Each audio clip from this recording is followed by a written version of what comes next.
हाय friends, माझं नाव Tejas Dilipraw Kajale. Physics with Tejas sir या चॅनलमध्ये आपलं स्वागत आहे. काही टेक्निकल कारणास्तव आपली पुन्हा ऑनलाईन बॅच होत नाहीये, त्यामुळे मी आज पण तुम्हाला व्हिडिओ पाठवतो आहे. ओके, व्हिडिओ पाहायचा आणि अभ्यास करण्याचा प्रयत्न करायचा. काही अडचण आली तर मला विचारायचं. आज थोडा इम्पॉर्टंट पार्ट आपण बघतोय. कालपर्यंत एक बेसिक कन्सेप्ट आपण बघितला. परवाच्या दिवशी तर आपण पूर्ण बेसिक कन्सेप्ट बघितला होता या युनिटचा. त्यानंतर एक टॉपिक घेतला आपण प्रोग्रेसिव्ह वेव्ह. काल आपण प्रोग्रेसिव्ह वेव्ह बद्दल डिस्कशन केलेलं आहे. त्याचे कॅरेक्टरिस्टिक्स आपण काल बघितले आहे. ओके, आज आपल्याला थोडासा इम्पॉर्टंट कन्सेप्ट बघायचा आहे की ज्या इम्पॉर्टंट कन्सेप्टमध्ये आपल्याला एक्सप्रेशन फाइंड आउट करायचं आहे. एक्सप्रेशन फाइंड आउट करणं म्हटलं म्हणजे तिथे आपल्याला काही सॉल्व्ह करायचं नाही आहे. एक कुठलं तरी त्यांनी इक्वेशन दिलेलं आहे आणि ते इक्वेशन आपल्याला एक्सप्लेन करायचं आहे. ओके, आता हा जो क्वेश्चन आहे आपल्याकडे, या क्वेश्चनला दिलेला आहे त्यांनी 3 मार्क. म्हणजे 3 मार्कसाठी हा क्वेश्चन तुम्हाला पेपरमध्ये विचारला जाऊ शकतो. थेरॉटिकल क्वेश्चन आहे, फक्त एक एक्सप्रेशन आहे त्यामध्ये. ते एक्सप्रेशन फक्त आपल्याला एक्सप्लेन करायचं आहे. ओके, तर आता बघा क्वेश्चन बघा काय आहे. सगळ्यात पहिले टायटल बघा काय आहे. एक्सप्रेशन फॉर डिस्प्लेसमेंट, म्हणजे डिस्प्लेसमेंटसाठी आपल्याला एक्सप्रेशन फाइंड आउट करायचं आहे. ऍक्च्युली फाइंड आउट करणं म्हटल्यापेक्षा आपण असं म्हणू की एक्सप्रेशनसाठी काहीतरी इक्वेशन आहे आणि त्या इक्वेशनला आपल्याला एक्सप्लेन करायचं आहे. ओके, तर expression for a displacement of any particle of the medium at a space point x at time T. Okay, तर इथे काय केलेलं आहे माहिती आहे का. कन्सिडर करा तुमच्याकडे एक वेव्ह आहे आणि ती वेव्ह एका जागेवरून दुसऱ्या जागेवर ट्रॅव्हल होत आहे. ट्रॅव्हल होत आहे म्हणजे त्याचं काहीतरी डिस्प्लेसमेंट होत आहे. ओके, डिस्प्लेसमेंट होत असताना म्हणजे कन्सिडर करा ओरिजिन पासून वेव्ह निघाली, निघता निघता जाता जाता जाता जाता एक असा पॉइंट आपल्याकडे आहे की त्या पॉइंट वरचं आपल्याला इक्वेशन फाइंड आउट करायचं आहे त्या वेव्हचं. म्हणजे कन्सिडर करा इथे कुठेतरी केली मी एक्स डॅश एक पॉइंट कन्सिडर केलेला आहे आणि या पॉइंटचं वेव्हचं इक्वेशन काय असेल ते इक्वेशन आपल्याला फाइंड आउट करायचं आहे. एक पूर्ण वेव्ह कन्सिडर केलेली आहे मी त्याच्यासाठी पूर्ण वेव्ह म्हणजे ओ पासून तर ए पर्यंत ही एक पूर्ण काय आहे, एक वेव्ह आहे ज्याला आपण म्हणतो फुल वेव्ह आहे ना. जेव्हा आपण किणी वेव्हलेंथची डेफिनेशन बघितली त्यावेळेस आपण सांगितलं होतं एक पूर्ण वेव्ह जर समजा कंप्लीट करण्यासाठी तो जेवढा डिस्टन्स कव्हर करत असेल एका टाइम मध्ये, तेव्हा आपल्याला काय मिळत असते, वेव्हलेंथ मिळत असते. म्हणजे सरळ सरळ आपण बोललो होतो ओ पासून तर ए पर्यंतची जी लेंथ असते ती किती असते, लॅम्बडा आहे ना. चला ठीक आहे, तो आपला काही विषय नाही. पण सांगायचं मिनिंग असं आहे की ओ पासूनचं ए पर्यंत जे काही डिस्टन्स असणार आहे किंवा जी काही वेव्ह असणार आहे त्याला आपण फुल वेव्ह असं म्हणत असतो. ठीक आहे, आणि फुल वेव्ह येत असताना एक पॉइंट कन्सिडर केलेला आहे आपण एच डॅश. त्या ठिकाणी त्या वेव्हचं इक्वेशन किती असेल ते इक्वेशन आपल्याला फक्त फाइंड आउट करायचं आहे. फाइंड आउट करण्यापेक्षा आपण म्हणू आपल्याकडे ते इक्वेशन ऑलरेडी आहे, पण ते इक्वेशन आलं कसं हे आपल्याला एक्सप्लेन करायचं आहे. ठीक आहे, तर त्याच्यासाठी आता बघा आपण काय करतो आहे. एक आपल्याकडे वाय ऍक्सिस आहे कन्सिडर करा, एक आपल्याकडे कन्सिडर करा एक्स ऍक्सिस आहे. ठीक आहे, आता वेव्ह कशी परफॉर्म होते, काहीतरी मीडियम मध्ये डिस्टर्बन्स प्रोड्यूस होतात आणि ते डिस्टर्बन्स प्रोड्यूस झाल्यामुळे आपल्याला वेव्ह पाहायला मिळते. बरोबर आहे. मग आता ते डिस्टर्बन्स कसे तयार होतात, कन्सिडर करा एखाद्या मीडियम मध्ये किती भरपूर सारे पार्टिकल्स असतात आणि ते पार्टिकल या मेन पोझिशन भोवती व्हायब्रेट होतात. बरोबर आहे. आता त्यांचं जे व्हायब्रेशन आहे ते व्हायब्रेशन होत असते अलॉंग वाय ऍक्सिस, पण त्याची जी डिस्प्लेसमेंट आहे ती अलॉंग एक्स डायरेक्शननी होत असते. बरोबर आहे. म्हणून मग आपण एक वाय ऍक्सिस कन्सिडर केला म्हणजे त्याचे व्हायब्रेशन अलॉंग वाय ऍक्सिस आहे, पण डिस्प्लेसमेंट त्याची कुठे आहे, अलॉंग एक्स डायरेक्शन. आलं लक्षात. म्हणजे व्हायब्रेशन त्यांचं असं होते आहे ना. व्हायब्रेट तर करत वाय डायरेक्शननी, ओके, पण डिस्प्लेसमेंट करत असताना तो एक्स डायरेक्शननी करतो आहे. म्हणजे अशा पद्धतीने आहे ना. हा चालला तिकडे तिकडे तिकडे तिकडे व्हायब्रेट करत. युद्रा लक्षात. तर व्हायब्रेशन्स करत असताना एक कुठला तरी पॉइंट येईल मधात, त्या पॉइंटचं इक्वेशन आपल्याला फाइंड आउट करायचं आहे. मग ते इक्वेशन आहे काय, ते इक्वेशन त्यांनी आपल्याला डायरेक्ट दिलेलं आहे. ते इक्वेशन त्यांनी दिलेलं आहे y of x t is equal to f of, okay, y of x t is equal to f of x minus v t. ठीक आहे. आता या इक्वेशनला त्यांनी म्हटलेलं इक्वेशन नंबर 1. आपल्याला हेच बघायचं हे इक्वेशन आलं कुठून किंवा हे इक्वेशन आपल्याला एक्सप्लेन करायचं आहे कशा पद्धतीने त्यांनी सांगितलेलं आहे ते. ओके, पण सगळ्यात पहिले त्यांनी काय केलं, एक इक्वेशन आपल्याला देऊन दिलं. आता इक्वेशन बघा काय आहे, एकदम सिंपल क्वेश्चन आहे, फक्त की नाही आपल्याला एक्सप्लेन करण्यासाठी थोडंसं लॉजिक लावावं लागते. येऊन राहिलं लक्षात? तर बघा काय म्हणतेला वाय. वाय म्हणजे काय आहे आपला वाय एक्सिस, म्हणजे पार्टिकल ज्या वेळेस काय म्हणतात त्याला व्हायब्रेट होईल, व्हायब्रेट होत असतानाचा त्याचं डिस्प्लेसमेंट, म्हणजे व्हायब्रेट होत असतानाचं त्याचं आपण डिस्प्लेसमेंट कन्सिडर करू. तर मग व्हायब्रेट होत असतानाचं डिस्प्लेसमेंट किती आहे, त्याचं वाय आहे. ओके, त्याच्यानंतर एक्स त्याचं डिस्टन्स कन्सिडर करू, कारण ओ पासून तर ए पर्यंत आपण एक वेव्ह कन्सिडर केली आणि ओ पासून तर ए पर्यंतचं डिस्टन्स आपण कन्सिडर करणार आहे, म्हणजेच ती जी वेव्ह आहे ती वेव्ह ओ पासून तर ए पर्यंत डिस्टन्स कव्हर करत आहे असं आपण कन्सिडर करू. ठीक आहे, मगाशी बोलताना मी डिस्प्लेसमेंट म्हटलं होतं, पण डिस्प्लेसमेंटच्या ऐवजी आपण काय म्हणणार आहे, distance covered by the wave, म्हणजे जी वेव्ह आहे ती वेव्ह काय करत आहे, डिस्टन्स कव्हर करत आहे. पण पार्टिकल व्हायब्रेट होत असताना त्या पार्टिकलचं डिस्प्लेसमेंट कन्सिडर करणार आहे. बघा, व्हायब्रेट होत असताना डिस्प्लेसमेंट, ओके, व्हायब्रेट होत असताना डिस्प्लेसमेंट, पण ज्या वेळेस तो ओ पासून तर ए पर्यंत जाईल त्यावेळेस डिस्टन्स, ओ पासून तर ए पर्यंत जाईल त्यावेळेस डिस्टन्स.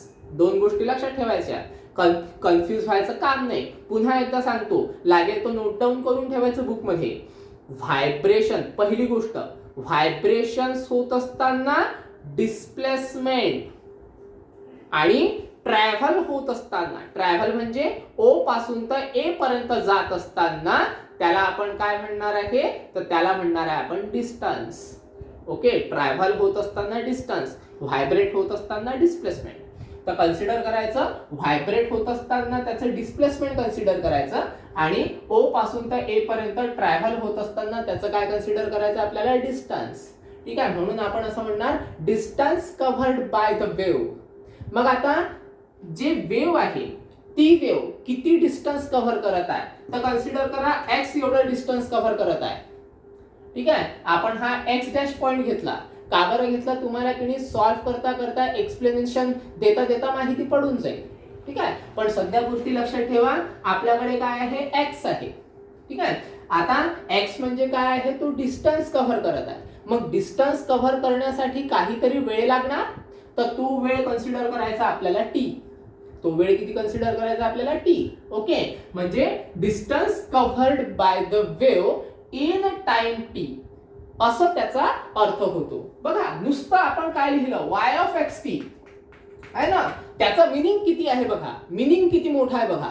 डिस्टन्स म्हणजे वेव्ह ट्रॅव्हल होत असताना डिस्टन्स कव्हर करत आहे किती टाइम मध्ये, तर टी टाइम मध्ये.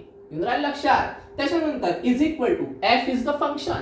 एफ हे कुठलं पण फंक्शन राहू शकते, जसं साइन फंक्शन आहे, कॉस फंक्शन आहे ना, टॅन फंक्शन असते, कोसेक फंक्शन असते, तर त्याच्यातलं कुठलं पण फंक्शन राहू शकते. कोणाच्या अकॉर्डिंग राहील ते, तर कोणता सोर्स आहे त्याच्या अकॉर्डिंग. सोर्स म्हणजे वेव्ह हे खूप प्रकारचे असतात, वॉटर वेव्ह असते, साऊंड वेव्ह असते, लाईट वेव्ह असते आहे ना. तर वॉटर वेव्ह मध्ये जे वॉटर आहे तो सोर्स आहे, साऊंड वेव्ह मध्ये जो साऊंड आहे तो सोर्स आहे, त्याच्यानंतर लाईट वेव्ह मध्ये जो लाईट आहे तो वेव्ह तो काय आहे, तर सोर्स आहे. म्हणजे जे फंक्शन आहे हे कोणावर डिपेंड राहील, तर फंक्शन डिपेंड राहील त्या सोर्सवर. ओके, तर फंक्शनचं आपण नंतर डिस्कशन करू काय आहे तर एफ म्हणजे F it is the function. त्याच्यानंतर एक्स म्हणजे पुन्हा मी सांगतो आहे, एक्स म्हणजे काय आहे, तर आपलं distance covered by the wave. त्याच्यानंतर v म्हणजे व्हेलॉसिटी, कारण डिस्टन्स कव्हर करायला त्याला काहीतरी व्हेलॉसिटी लागणार आहे. आणि t म्हणजे टाइम पिरियड. ओके, म्हणजे जेव्हा डिस्टन्स कव्हर होईल त्यावेळेस आपल्याला दोन गोष्टी लागतात. डिस्टन्स कव्हर करण्यासाठी आपल्याला टाइम पण लागतो आणि डिस्टन्स कव्हर करण्यासाठी आपल्याला व्हेलॉसिटी पण लागते. लक्षात. तर अशा पद्धतीने हे इक्वेशन आहे. पण इथे झालं नाही, हे फक्त आपण काय सांगितलं, या इक्वेशनचं फक्त आपण स्पेसिफिकेशन दिलं, कोणाला काय म्हणत आहे है ना. वाय ला काय म्हणताय, एक्स ला काय म्हणत आहे, टी ला काय म्हणत आहे, एफ ला काय म्हणत आहे, फक्त आपण त्याचं स्पेसिफिकेशन दिलं.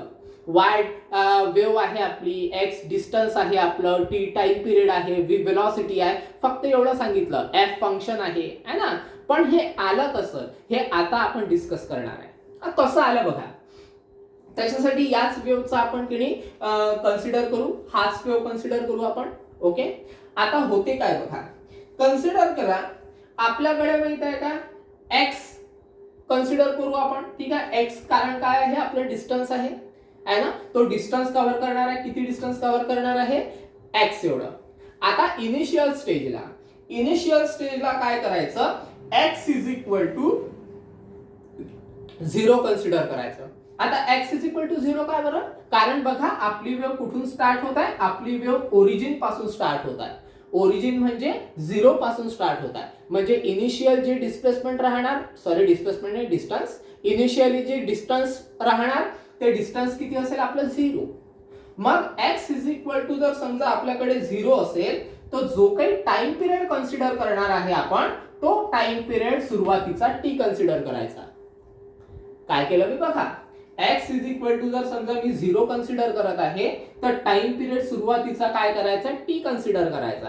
आता टी का बरं कन्सिडर केलं, 0 का बरं कन्सिडर नाही केलं, हे तुम्हाला पुढे माहिती पडेल. ठीक आहे. टाइम किती कन्सिडर करायचा आपण, टी कन्सिडर करायचा. नाहीतर भरपूर जणांच्या डोक्यात क्वेश्चन येऊ शकतो, सर इनिशियल स्टेजला डिस्टन्स जर समजा 0 असेल तर टाइम पण 0 असायला पाहिजे. बरोबर आहे. पण या एक्सप्लेनेशन मध्ये जे काही एक्सप्लेनेशन देतोय आपण, त्या एक्सप्लेनेशन मध्ये सुरुवातीचा टाइम पिरियड टी ठेवायचा. त्याचं कारण तुम्हाला 2 मिनिटांमध्ये माहिती पडेल. ओके. बघा आता टी इज इक्वल टू काय आहे आपला, sorry t is equal to काय आहे आपला टाइम पिरियड. त्याच्यानंतर आता होते काय बघा, ज्या वेळेस ही जी वेव्ह आहे ही ट्रॅव्हल होत आहे इथपर्यंत पोहोचली. ठीक आहे. इथपर्यंत पोहोचली म्हणजे ती एक्स डॅश पर्यंत पोहोचली. याचा अर्थ काय की हा जो एक्स डॅश वर जो काही पार्टिकल असेल तो पार्टिकल व्हायब्रेट व्हायला सुरुवात करत असेल, है ना. म्हणजे जिथे जिथे ही वेव्ह पोहोचणार तिथे तिथे की आपल्याला व्हायब्रेशन्स मिळणार. म्हणजे कन्सिडर करा ही वेव्ह आता इथे पोहोचली म्हणजे एक्स डॅश वर जे काही पार्टिकल्स असतील ते पार्टिकल काय होणार आहे, व्हायब्रेट होणार आहे. ओके. म्हणजे एक्स डॅश वर पोहोचतपर्यंत, म्हणजे एक्स डॅश वर पोहोचेपर्यंत म्हटल्यापेक्षा आपण म्हणू एक्स डॅश वर पोहोचल्यानंतर मग एक्स इज इक्वल टू आपल्याला घ्यावं लागेल एक्स डॅश. करेक्ट आहे. मग x is equal to x dash जर समजा घेतला तर मग आपल्याला किती टाइम पिरियड काहीतरी चेंज करावा लागेल. कारण सुरुवातीचा टाइम पिरियड जर समजा टी असेल तर मग या पॉइंट पासून या पॉइंट पर्यंत यायला काहीतरी त्याला किती वेळ लागेल. म्हणजे वेळ काहीतरी चेंज होऊन राहिला म्हणून मग या पॉइंट पासून तर या पॉइंट पर्यंत यायला टाइम पिरियड काहीतरी चेंज करायचा आणि तो करायचा टी डॅश. ओके. कारण कन्सिडर करा इथे टाइम पिरियड, सॉरी इथे टाइम पिरियड काहीतरी जर कन्सिडर करा तुमचा 1 असेल तर या पॉइंट पासून तर या पॉइंट पर्यंत याला टाइम पिरियड काहीतरी लागणार आहे, काहीतरी टाइम पिरियड इन्क्रीज होणार आहे. मग इन्क्रीज होऊन राहिला म्हणजे इथपर्यंत पोहोचेपर्यंत तुम्हाला कन्सिडर करा 5 मिनिटं लागली. म्हणजे टाइम पिरियड चेंज झाला म्हणून इथे टाइम पिरियड टी कन्सिडर करायचा, इथे time period T dash consider करायचा. म्हणजे टाइम पिरियड मिळणार आहे आपल्याला आता टी डॅश. तर आपल्याला आता फाइंड आउट करायचा आहे टी डॅश. ठीक आहे. आता टी डॅश कसा फाइंड आउट करायचा बघा. आता टी डॅश फाइंड आउट करत असताना कन्सिडर करायचं सगळ्यात पहिले की x is equal to x डॅशच्या वेळेला जेव्हा आपण एक्स डॅश वर पोहोचू त्यावेळेस टाइम इन्क्रीज होत आहे असं कन्सिडर करा. आता टाइम इन्क्रीज होत आहे म्हणजे या टी मध्ये आपल्याला टी डॅश ऍड करावा लागेल. बरोबर आहे. म्हणजे या टी मध्ये हा टी डॅश ऍड करावा लागेल म्हणजे काहीतरी आपण काय करणार, इन्क्रीमेंट करणार. बरोबर आहे. म्हणजेच मग आपला जो टाइम पिरियड आहे तो टाइम पिरियड आपल्याला द्यावा लागेल. कन्सिडर करा टी प्लस टी डॅश है ना. मग हा मिळाला आपल्याला टाइम पिरियड कधी एक्स डॅशच्या वेळेला. पण पुन्हा मुद्दा तोच, आपल्याला टी डॅश काय आहे ते फाइंड आउट करावं लागेल. कारण टी तर आपल्याला माहित आहे, कारण इनिशियल स्टेजला आपल्याला सगळ्या गोष्टी माहित असतात. पण किती वेळात पोहोचू हे माहित नसते. तुम्हाला जर समजा तुमच्या घरून कॉलेजमध्ये जायचं आहे तर तुम्हाला माहित नाही राहणार किती वेळ लागणार आहे. तर कारण होऊ शकते तुम्ही तुमच्या मित्राच्या घरी थांबाल 5-10 मिनिटं. आता तुमच्या मित्राच्या घरी जाल तर तुम्हाला मित्राच्या घरी किती वेळ लागते हे थोडी माहित आहे. बरोबर आहे ना. तो तयार असेल तर तुम्ही लवकर चालले जा कॉलेजमध्ये, तो तयार नसेल तर त्याची तयारी होईपर्यंत तुम्हाला वाट पाहावं लागेल. बरोबर आहे. म्हणजे काय होऊन राहिलं, घरून कॉलेजमध्ये जाण्यासाठी किती वेळ लागतो हे तुम्हाला माहिती नाही. बरोबर आहे. म्हणजे सुरुवातीचा वेळ तुम्हाला माहित आहे पण पोहोचेपर्यंत किती वेळ लागणार हे आपल्याला माहित नाही. तर तो वेळच आपल्याला कॅल्क्युलेट करायचा आहे. वेळ कसा काय कॅल्क्युलेट करायचा बघा. चला एक काम करू. टी डॅश म्हणजे काय, आपला टाइम पिरियड. तर टाइम पिरियड नेहमी व्हेलॉसिटी वरून कॅल्क्युलेट करायचा. कसं बघा. आता व्हेलॉसिटीचा फॉर्म्युला काय आहे, व्हेलॉसिटीचा फॉर्म्युला आहे डिस्टन्स अपॉन टाइम. बरोबर आहे. आता डिस्टन्स किती आहे आपला, एक्स डॅश. ओके, म्हणजे डिस्टन्स घ्यायचा आपल्याला एक्स डॅश आणि टाइम पिरियड, तो जो टाइम पिरियड आहे तो टाइम पिरियड किती घ्यावा लागेल आपल्याला, टी डॅश. ओके, म्हणजे टाइम पिरियड किती घ्यावा लागेल आपल्याला, टी डॅश. लागेल तर इथेच बघा डिस्टन्स किती कव्हर करायचं आपल्याला, एक्स डॅश पर्यंतचं, आणि तेव्हापर्यंत किती वेळ लागणार हे आपल्याला, तर टी डॅश एवढा वेळ लागणार आहे. म्हणजे व्हेलॉसिटीचा फॉर्म्युला काय येईल, डिस्टन्स अपॉन टाइम पिरियड. आपल्याला फाइंड आउट काय करायचं आहे, टी डॅश. म्हणून मग एक काम करा, काय करायचं आहे, टी डॅश हा ऍज इट इज ठेवून द्यायचा. ओके, आणि इक्वल टू टी डॅश इकडे काय आहे डिवायडेडला, इकडे गेल्यानंतर काय होते मल्टिप्लायला, म्हणजे टी डॅश इकडे मल्टिप्लायला ऍज इट इज. त्याच्यानंतर व्हेलॉसिटी इकडे मल्टिप्लायला, इकडे गेल्यानंतर काय होतो डिवायडेडला, म्हणजे व्ही ला इकडे आणायचं, टी डॅश ला तिकडे न्यायचं, म्हणजे टी डॅश इकडे आला, x dash as it is upon मध्ये V as it is. Okay, म्हणजे मग आपल्याला किती टाइम पिरियड किती मिळालेला आहे, एक्स डॅश अपॉन व्ही. मग एक काम करा, या टाइम पिरियड मध्ये तो जो आपण फाइंड आउट केलेला टाइम पिरियड आहे तो पुट अप करा. म्हणजे काय होईल बघा, टी ऍज इट इज ठेवायचं. ओके, इक्वल टू चा साइन ऍज इट इज ठेवायचा, इनिशियल टाइम पिरियड राहू द्यायचा. ओके, फायनल टाइम जो आहे पोहोचल्यानंतरचा तो टाइम पिरियड लिहून घ्या. म्हणजे किती आहे, x dash upon V. Okay, म्हणजे याचा अर्थ असा झाला की ज्या वेळेस आपल्याकडे आपण जेव्हा एक्स डॅश वर पोहोचू तेव्हाचा टाइम पिरियड, ओके, म्हणजे जेव्हा की x is equal to x dash राहील, म्हणजे जेव्हा आपण एक्स डॅश वर पोहोचू त्यावेळेसचा टाइम पिरियड तो किती असणार आहे, तो असणार आहे आपला T plus x dash upon V. Okay, तो किती असणार आहे आपला, T plus x dash upon V एवढा असणार आहे. ठीक आहे. त्याच्यानंतर आता कन्सिडर करा की ही जी वेव्ह आहे ही आपण काय समजून राहिलो की ही वेव्ह 0 पासून स्टार्ट होत आहे. पण मित्रांनो ही वेव्ह 0 पासूनच येत असेल का, नाही, असं नाही आहे. वेव्ह तर स्टार्ट होत असेल, कन्सिडर करा इकडून कुठून तरी येत असेल, है ना. वेव्ह ह्या इथून कुठून तरी येत असेल. मग वेव्ह जर समजा इथून कुठून तरी येत असेल म्हणजे हा जो एक्स डॅश आहे हा इथे पण आपण कुठेतरी घेऊ शकतो. बरोबर आहे. एक्स डॅश आपण इथे पण कुठेतरी घेऊ शकतो. म्हणजे इथे जर समजा राईट हँड साइडला आपण कन्सिडर केला तर लेफ्ट हँड साइडला पण कन्सिडर करू शकतो. का बरं, कारण वेव्ह इथूनच चालू होऊन राहिली असं नाहीये. वेव्ह मागूनही कुठून तरी चालू होऊ शकते आणि चालू होत इथे कुठेतरी येऊन मग पुढे जाऊ शकते. बरोबर आहे. म्हणून मग आपण असं कन्सिडर करणार आहे की राईट हँड साइडला आपण एक्स डॅश कन्सिडर केला तसाच आपण एक्स डॅश हा लेफ्ट हँड साइडला पण करू शकतो. म्हणजे पॉझिटिव्ह डायरेक्शनला आपण कन्सिडर करू शकतो एक्स डॅश, तर निगेटिव्ह साइडला पण एक्स डॅश आपण कन्सिडर करू शकतो. का बरं, कारण जी वेव्ह आपल्याला मिळत आहे ती वेव्ह इथूनच मिळणार असं नाहीये. वेव्ह मागून पण येऊ शकते, है ना, पॉसिबिलिटी आहे. म्हणून मग काय करायचं की लेफ्ट हँड साइडला पण एक एक्स डॅश कन्सिडर करायचा. लेफ्ट हँड साइडला म्हणजे एक्सच्या निगेटिव्ह साइडला पण आपण एक्स डॅश कन्सिडर करायचा.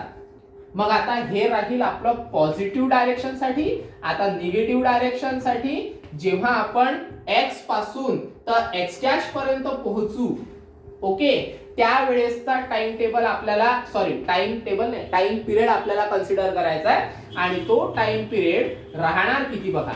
सुरुवातीचा टाइम पिरियड तर टीच राहणार आहे, म्हणून सुरुवातीचा टाइम पिरियड टीच कन्सिडर करायचा आहे. जेव्हा आपण पॉझिटिव्ह डायरेक्शननी मूव्ह झालो त्यावेळेस आपण पॉझिटिव्ह कन्सिडर केला, पण आता आपण निगेटिव्ह डायरेक्शननी मूव्ह होणार आहे म्हणून आपल्याला इथे निगेटिव्ह डायरेक्शन घ्यावा लागेल. ओके, पहा काय म्हटलं मी. टी पासून पॉझिटिव्ह डायरेक्शननी मूव्ह झालो तर पॉझिटिव्ह, टी पासून निगेटिव्ह डायरेक्शननी मूव्ह झालो तर निगेटिव्ह. आलं लक्षात? म्हणजे याचा अर्थ काय होऊन राहिला, आपल्याला दोन्ही साइडनी वेव्ह पाहायला मिळते, पॉझिटिव्ह डायरेक्शननी सुद्धा आणि निगेटिव्ह डायरेक्शननी सुद्धा. मग आता पुन्हा आपण एक काम करू, या इक्वेशन वर येऊ, पहिल्या इक्वेशन वर. आता पहिल्या इक्वेशन मध्ये बघा, x तर तुम्हाला समजलं, x हा x डॅश पर्यंत चालला, पॉझिटिव्ह डायरेक्शननी पण चालला, निगेटिव्ह डायरेक्शननी पण चालला. म्हणजे याचा अर्थ असा की वेव्ह इथून स्टार्टच नाही झाली, वेव्ह मागून कुठून तरी येऊन राहिलेली आहे, म्हणजे लेफ्ट हँड साइडनी मागून येऊन राहिलेली आहे. पण त्याची जी वेलॉसिटी आहे आणि त्याचा जो टाइम पिरियड आहे, हा वेलॉसिटी आणि टाइम पिरियड दोन्ही सेम आहे, दोन्ही सारखा आहे. म्हणजे ज्याला आपण म्हणतो दोन्ही कॉन्स्टंट आहे. म्हणजे वेलॉसिटी आणि टाइम पिरियड तो कसा आहे, कॉन्स्टंट आहे, त्याच्यामध्ये काही चेंजेस होत नाही आहे. ओके, म्हणजेच याचा अर्थ काय होऊन राहिलेला आहे बघा, वेलॉसिटी आणि टाइम पिरियड आपल्या ऍज इट इज आहे. ठीक आहे, पण इथे त्यांनी दिलेला आहे निगेटिव्ह मध्ये. तर निगेटिव्ह मध्ये का बरं, कारण वेव्ह ही निगेटिव्ह कडून पॉझिटिव्ह मध्ये चाललेली आहे, म्हणून मग आपण x मायनस vt कन्सिडर केलेला आहे. आणि x मायनस vt, x म्हणजे डिस्टन्स आपल्याला माहित आहे, x म्हणजे डिस्टन्स आपण कव्हर करूनच राहिलो. किती कव्हर करत आहे, x डॅश आणि x डॅश, पॉझिटिव्ह डायरेक्शननी पण x डॅश, निगेटिव्ह डायरेक्शननी पण x डॅश. म्हणजे आपल्याला डिस्टन्स तर xच मिळणार आहे, नो डाऊट, पॉझिटिव्ह असो का निगेटिव्ह असो. पण ट्रॅव्हल करत असतानाची जी वेलॉसिटी आहे ती वेलॉसिटी v आहे आणि त्याचा टाइम पिरियड t आहे. आणि ती वेलॉसिटी आणि टाइम पिरियड ही निगेटिव्ह याच्यासाठी दाखवली कारण वेव्ह आपली निगेटिव्ह पासून तर पॉझिटिव्ह कडे चाललेली आहे. त्याला आपण काय म्हणू, लेफ्ट टू राईट. ओके, म्हणून तिथे आपण काय दाखवलेलं आहे, निगेटिव्ह साइन दाखवलेलं आहे. मित्रांनो लक्षात, तर याला म्हटलं जाते expression for displacement of any particle of the medium at a space point x at time t. म्हणजे त्यांनी इथे काय म्हटलं बघा, any particle of the medium मधला कोणताही पार्टिकल कुठेही असू शकतो, इथेही असू शकतो आणि इथेही असू शकतो, आपल्याला थोडी माहिती आहे कुठे आहे तर, बरोबर आहे. म्हणजे पॉझिटिव्हला असू शकतो, निगेटिव्हला असू शकतो, म्हणूनच त्यांनी म्हटलंय एनी पार्टिकल ऑफ द मीडियमचा कुठलाही पार्टिकल. आलं लक्षात? जर समजा इथे पाणी असेल तर पाण्याचा हाई पार्टिकल असू शकतो, पाण्याचा हाई पार्टिकल असू शकतो, पाण्याचा हाई पार्टिकल असू शकतो, पाण्याचा हाई पार्टिकल असू शकतो, कोणताही पार्टिकल असू शकतो, है ना. म्हणून मग त्यांनी काय म्हटलेलं आहे, एनी पार्टिकल. तर याला म्हटलं जाते एक्सप्रेशन. कोणाचं एक्सप्रेशन, तर डिस्प्लेसमेंटचं. आणि डिस्प्लेसमेंट किती असेल, y.